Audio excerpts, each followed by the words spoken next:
Olá, queridos amigos, companheiros que acompanham nosso canal através do nosso canal no YouTube, Vivendo com Jesus, e nossa página no Facebook, Vivendo com Jesus. Sejam muito bem-vindos a mais um encontro, um momento com Jesus. E hoje, antes de nós começarmos o nosso encontro, iremos recomendar a prática do Evangelho no lar, para que nós possamos nos conectar mais com o Cristo, harmonizar mais o ambiente de nosso lar e manter nossas vibrações num padrão elevado. Para isso, nós recomendamos, qualquer dia da semana, durante 30 minutos, você lê o Evangelho de Jesus, à luz da doutrina espírita, o Evangelho segundo o Espiritismo.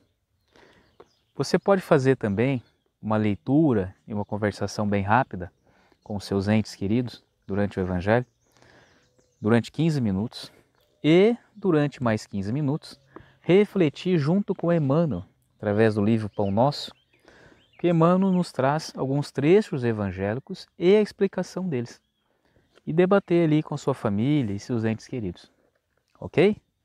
Então, terminando nossas recomendações, vamos iniciar mais um encontro, um momento com Jesus, com o ensinamento, a parábola relembrada. Depois da parábola do bom samaritano, à noite em casa de Simão, Tadeu, sinceramente interessado no assunto, rogou ao mestre que fosse mais explícito no ensinamento. E Jesus, com a espontaneidade habitual, falou. Um homem enfermo jazia no chão, em engares de sofrimento, às portas de grande cidade, assistindo por pequena massa popular, menos esclarecida e indiferente. Então, eles estavam falando sobre a parábola do bom samaritano. E Jesus está relatando para os apóstolos, naquele momento, que existia um Senhor, um nosso irmão, parado numa via, que passava muitas pessoas e com necessidades. Tá bom? Vamos continuar, vamos ver o desfecho dessa história. Passou ali um moço romano, de coração generoso. Em seu carro, apressado, atirou-lhe 2 moedas de prata, que um rapazelo, de maus costumes, subtraiu as ocultas. Então passou um rapaz, atirou 2 moedas de prata e um outro pegou essas moedas para ele. Vamos ao próximo. Logo após, transitou pelo mesmo local um venerando escriba da lei, que, alegando serviços prementes, prometeu enviar autoridades em benefício do mendigo anônimo. Então, meus amigos, passou agora um escriba da lei. Não fez nada demais por esse senhor que estava ali necessitando de ajuda. Apenas prometeu. Quase de imediato, desfilou por ali um sacerdote que lançou ao viajante desamparado um gesto de bênção. E afirmando que o culto ao Supremo Senhor esperava por ele, exortou ao povo a asilar o doente e alimentá-lo. Então o sacerdote passou, abençoou e foi embora. E o doente continuou ali. Depois dele, surgiu de relance respeitável senhora, a quem o pobre se dirigiu com comovedora súplica. Todavia, a nobre matrona, lastimando as dificuldades da sua condição de mulher, invocou o cavalheirismo masculino para aliviá-lo, como se fazia imprescindível. Então, ele pediu ajuda para a senhora, e ela pediu para que outras pessoas, ainda do sexo masculino, que ajudasse ela. Minutos após, um grande juiz varou o mesmo trecho da via pública, asseverando que nomearia testemunhas a fim de saber se o mísero não seria algum viciado vulgar, afastando-lhe lépido sob o pretexto de que a oportunidade lhe não era favorável. Então o grande juiz também não fez nada. Decorridos mais alguns instantes, veio à cena um mercador de bolsa, que conduído asseverou a sua carência de tempo e deu 20 moedas a um homem que lhe parecia simpático, a fim de que o problema de assistência fosse resolvido. Mas o proposto improvisado era um malfeitor evadido do cárcere e fugiu com o dinheiro sem prestar o socorro prometido. Então vejam bem o que aconteceu. Esse senhor, que também tinha um coração muito nobre, deu 20 moedas de pratas para uma pessoa, 20 moedas, né, para uma pessoa cuidar. E a pessoa saiu com o dinheiro dela. O doente tremia e suave de dor, rajado ao pó, quando surgiu ali velho publicano, considerado de má vida por não adorar o Senhor segundo as regras dos fariseus. Então, meus amigos, só para a gente dar uma ênfase maior nesse ensinamento, os publicanos daquela época, como Jesus coloca para nós, eram considerados seres amaldiçoados, seres inferiores a todos os costumes cristãos daquele momento.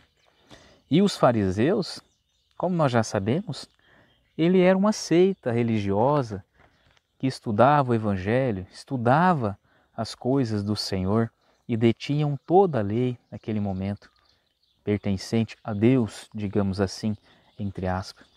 Vamos ver o que aconteceu.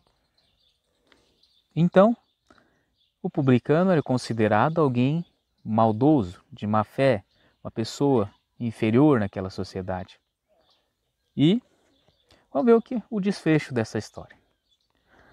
Com o espanto de todos, aproximou-se do infeliz, endereçou-lhe palavras de encorajamento e carinho, deu-lhe o braço, levantou-o e, sustentando com as próprias energias, conduziu-o a uma estalagem de confiança, fornecendo-lhe medicação adequada e dividindo com ele o reduzido dinheiro que trazia consigo. Em seguida, retornou à sua jornada, seguindo tranquilamente o seu caminho. Então vejam o que esse publicano fez pelo seu irmão. Fez muito mais do que o sacerdote, do que o grande juiz, do que a matrona, tanto mais do que o mercador que passou e deu 20 moedas. Ele doou-se de si mesmo. Vamos continuar. Depois de interromper-se ligeiramente, o mestre perguntou ao discípulo: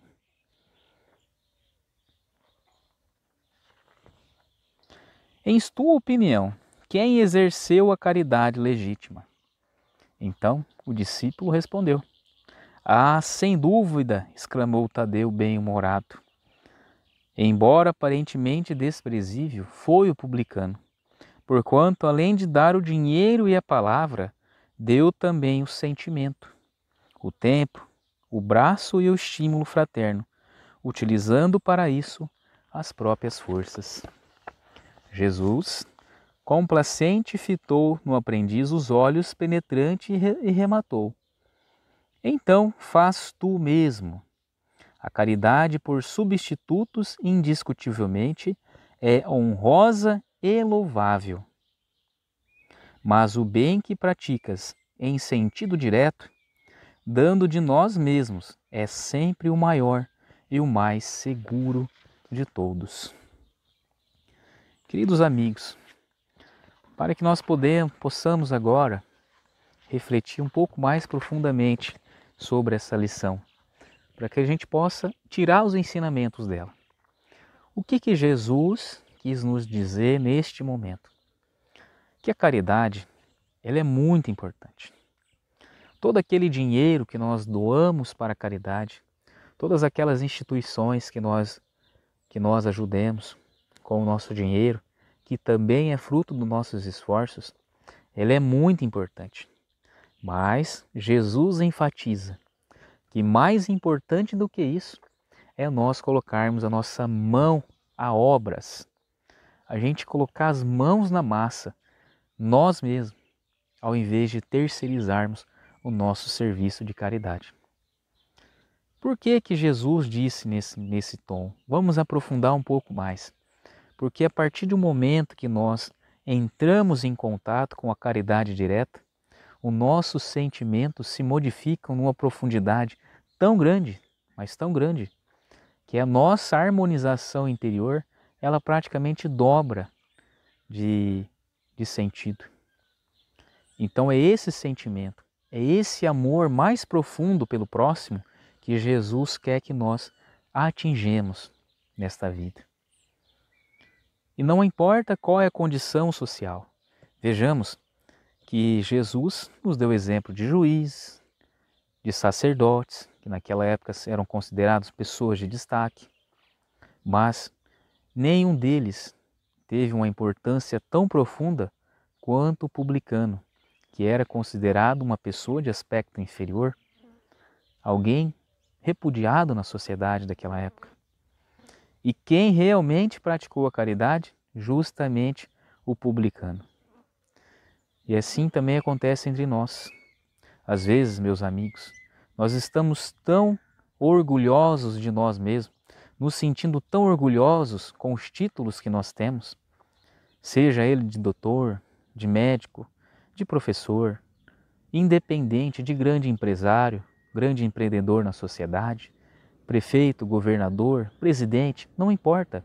Às vezes, o nosso ego está tão grande que nós se achamos muito superiores a muitas pessoas e esquecemos da humildade e da caridade, e que apenas a pureza de coração vai nos levar a conquistar o reino que Jesus prometeu para nós. Sejamos mais humildes e caridosos de coração. E assim nós terminamos o nosso momento com Jesus de hoje. Se você gostou desse vídeo, compartilhe com um amigo, uma amiga, e vamos juntos levar a boa nova de nosso Senhor Jesus Cristo para os corações de nossos companheiros e assim proporcionar em nosso globo um local de mais paz e mais harmonia e mais fraternidade diante de nossos irmãos, que é os companheiros terrenos. Um forte abraço e até a próxima.